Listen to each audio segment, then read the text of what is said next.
اللہ کے گھر میں رمضان کے ان بابرکت لمحات اور ایام میں ختم قرآن کی یہ ختم قرآن، تکمیل قرآن، تراویح میں قرآن پورا کرنا، یہ مدینے والے کی مسجد کا ایک عمل ہے جو اللہ کی توفیق سے آج یہاں پورا ہوا ہے۔ سب کہو الحمدللہ۔ اور اس کے ساتھ میری گزارش ہے کہ یہ جو ساتھی درمیان میں جگہ خالی ہے، اپنی ذمہ داری سمجھتے ہوئے آگے بڑھ کر اس جگہ کو پر کر لیں۔ میں سب ان حضرات سے ملتمس ہوں جن کے سامنے جگہ خالی ہے، وہ اپنے سامنے جگہ پر کر لیں، مجمع بارونق ہو جائے۔ زیادہ بھیڑ نہیں چاہتا کہ بالکل ہی جناب وہ، لیکن جو جگہ خالی ہے اسے پر کر لیں۔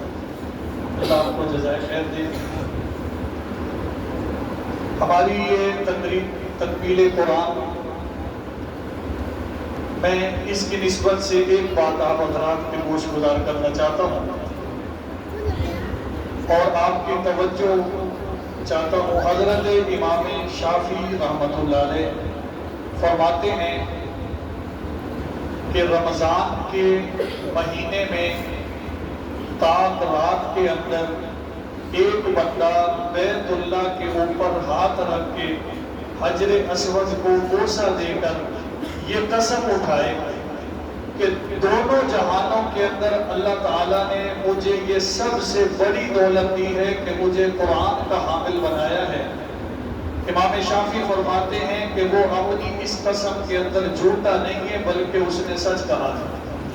پتہ نہیں آپ کو سمجھ آئی کہ نہیں کہ اگر بندہ بیت اللہ پر ہاتھ رکھ کے حجر اسود کو بوسہ دے کر رمضان کی راتوں، رمضان کے مہینے میں تاک رات کے اندر یہ عمل کر کے وہیں کھڑے اگر قسم اٹھائے جسے اللہ نے قرآن کی دولت دی ہے کہ مجھے میرے رب نے دونوں جہانوں کی سب سے بڑی نعمت دی ہے، تو حضرت امام شافعی فرماتے ہیں کہ وہ بندہ اپنی قسم میں حانث نہیں ہے بلکہ اس نے یہ قسم سچی اٹھائی ہے۔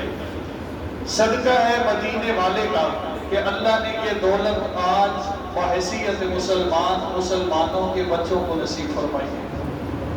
حضرت مولانا فضل رب صاحب اللہ تعالیٰ ان کے علم و عمل میں عمر میں برکتیں نصیب فرمائے۔ یقیناً قرآن کی دولت اللہ نے دی، اللہ تعالیٰ اس کی پوری برکات نصیب فرمائے۔ اور بالخصوص یہ جو تراویح میں عمل ہوا، قرآن کی تکمیل ہوئی، اللہ اپنے محبوب کے صدقے اس کی پوری برکات سننے والوں کو، پڑھنے والے کو پوری نصیب فرمائے۔ تو اس تقریب سعید کو آگے لے کے چلنے کے لیے میں اپنے اسی ادارے کے طالب علم حافظ